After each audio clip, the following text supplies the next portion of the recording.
Subscribe now and press the bell icon. Never miss an update. बुद्धम शरणम गच्छामि। जब हम ये बात बोलते हैं तो आपने कभी सोचा हो कि मैं गौतम शरणम गच्छामि लोग क्यों नहीं बोलते हैं? क्योंकि बुद्ध एक मनुष्य नहीं है, एक व्यक्ति नहीं है। बुद्ध एक समय है, बुद्ध एक धर्म है। और इसी पर आज हम बात करेंगे, जहाँ पे हम आए हुए हैं भारतीय बुद्धिस्ट सोसाइटी महासंघ। आज यहाँ एक महाउत्सव हुआ, इसी महाउत्सव के बारे में हम जानने के लिए यहाँ पर आए हुए हैं। हमारे साथ हैं जिनको हम पहले जनेंद्र कुमार तथागत के नाम से जानते थे। आज हम उनसे खुद जानेंगे कि यहाँ पर क्या हुआ और अभी इनको किस नाम से जाना जाएगा। सर, आपको पहले जन्मदिन की बहुत बहुत बधाई हो। आप हमें ये बताएं कि इस महोत्सव का कारण क्या है और यहाँ पे आज क्या हुआ। बहुत बहुत धन्यवाद। आज हमारा 58वां जन्म दिवस है।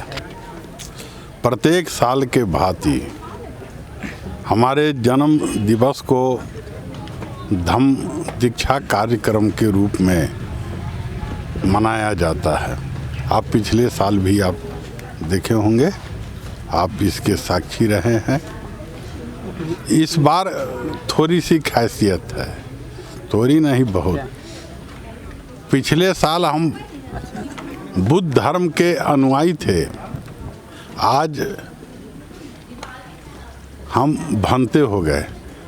आज से मेरा जो नामकरण भंते संबोधि जी द्वारा किया गया है, धम्मबोधि जी द्वारा, भंते जनेंद्र कुमार तथागत के रूप में इस भौतिकवादी दुनिया में हम जाने जाएंगे। आपका एक प्रश्न था, वो प्रश्न कि लोग गौतम शरणम गच्छामि क्यों नहीं कहते हैं, बुद्धम शरणम गच्छामि क्यों बोलते हैं। इसका आपको मूल जानना होगा। जब तथागत बुद्ध का नाम बचपन में सिद्धार्थ गौतम था, जब एक आम मनुष्य के समान उनके पास भी अज्ञानता थी। जब उनका जन्म हुआ लुम्बिनी वन में, तो उनके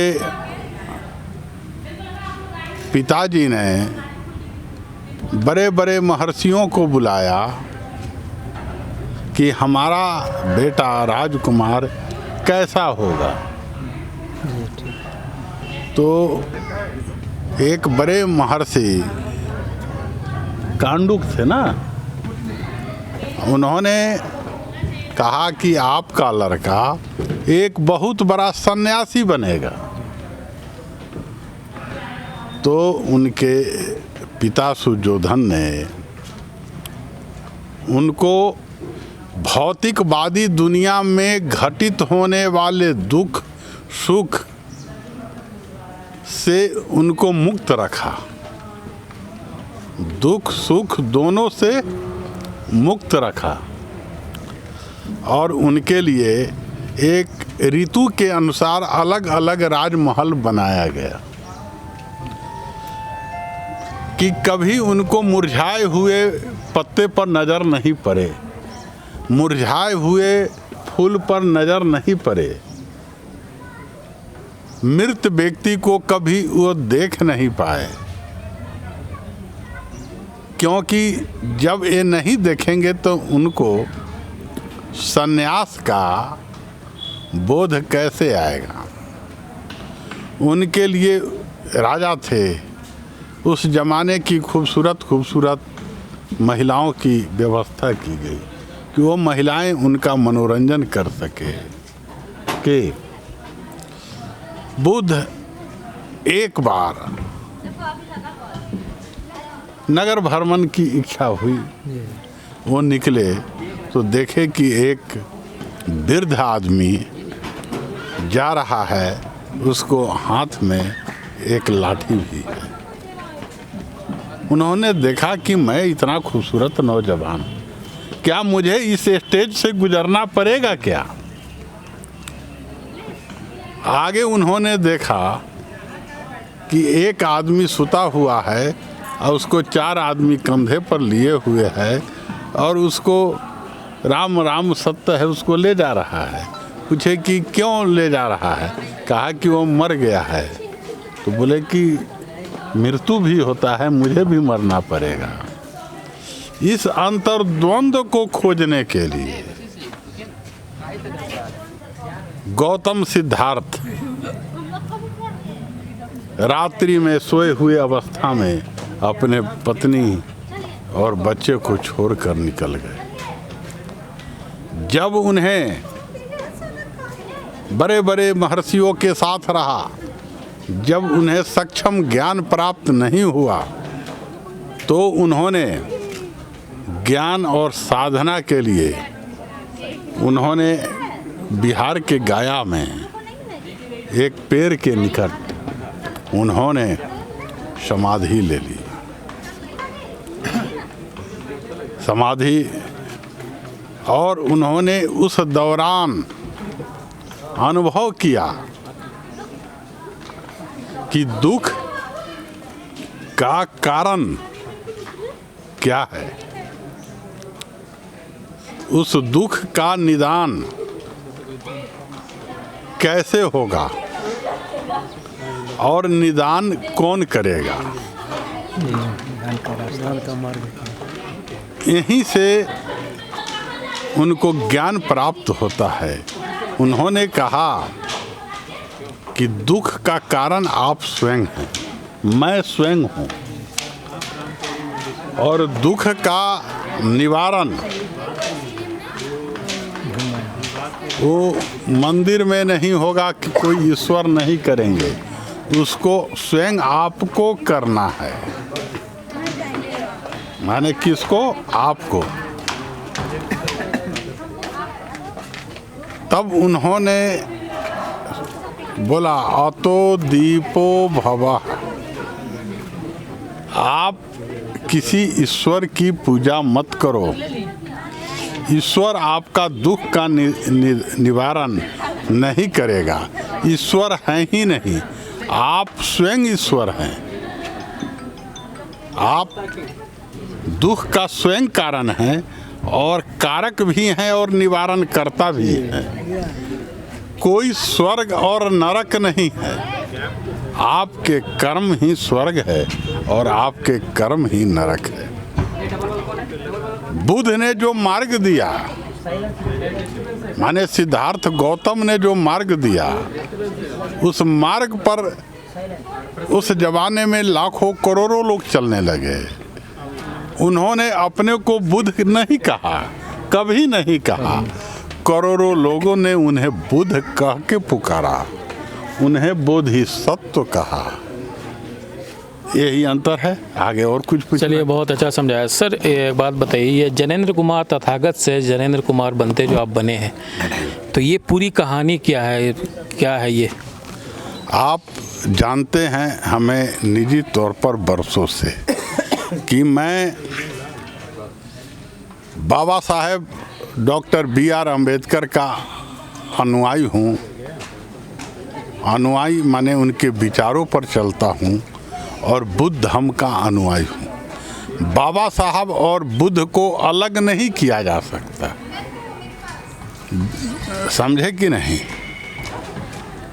ईसा पूर्व 500 वर्ष पहले तथागत हुए, जिसने दुनिया को बदला। उसके बाद मार्स हुए, जिसने पूरे विश्व को बदला। उसके बाद बाबा साहब हुए, जिन्होंने पूरे विश्व की सांस्कृतिक, सामाजिक और राजनीतिक व्यवस्थाएं को झकझोर दिया। इस लाइन को आप समझिए। तो बाबा साहब के अनुयायी और बुद्ध के अनुयायी दोनों में अंतर नहीं है। जो बाबा साहब का अनुयायी होगा वो धम्म के मार्ग पर चलेगा, और जो धम्म के मार्ग पर चलने वाले लोग होंगे वो बाबा साहब के अनुयायी होंगे। तो मैं बाबा साहब के अनुयायी था, धम्म के मार्ग पर चलता था। अब हमने सोचा कि अपनी शेष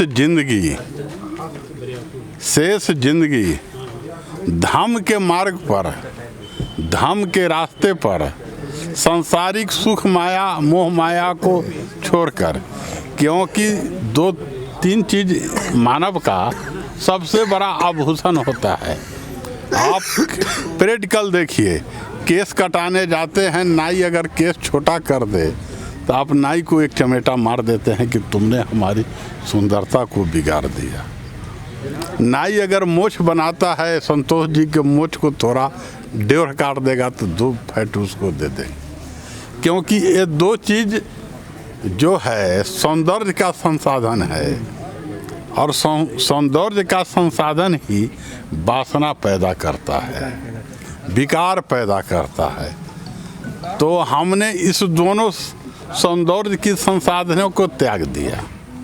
इतिहास आप देखेंगे कि धम्म की जो मार्ग है, जब हम भंते बनने लगे, उस मार्ग पर भंते मतलब हमारी आचरण, हमारी रहन सहन में आप बुद्ध धम्म को खोजेंगे, बाबा साहब के विचार को मेरे आचरण से खोजेंगे।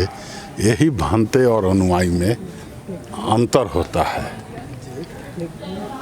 क्या सर, भारत की बात किया जाए या फिर और पूरे विश्व में, क्या बुद्धिज़्म को एक मूवमेंट की ज़रूरत है?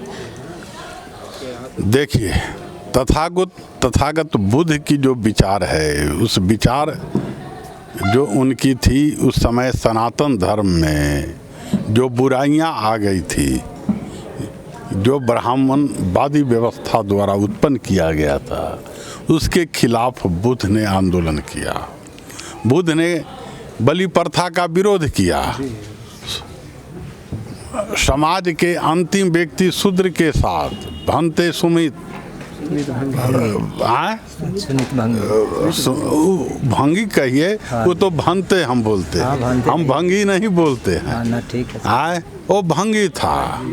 बुद्ध चल रहे थे तो उनको देखकर पैखाना माथा पर लाद के जा रहा था, पटक के भागा चला। इसलिए कि बुद्ध राजकुमार थे, क्षत्रिय थे, और उस जमाने में शूद्रों को रोड पर चलने की आज़ादी नहीं थी। गर्दन में क्या बनाया जाता था? हांडी, और पीछे झाड़ू।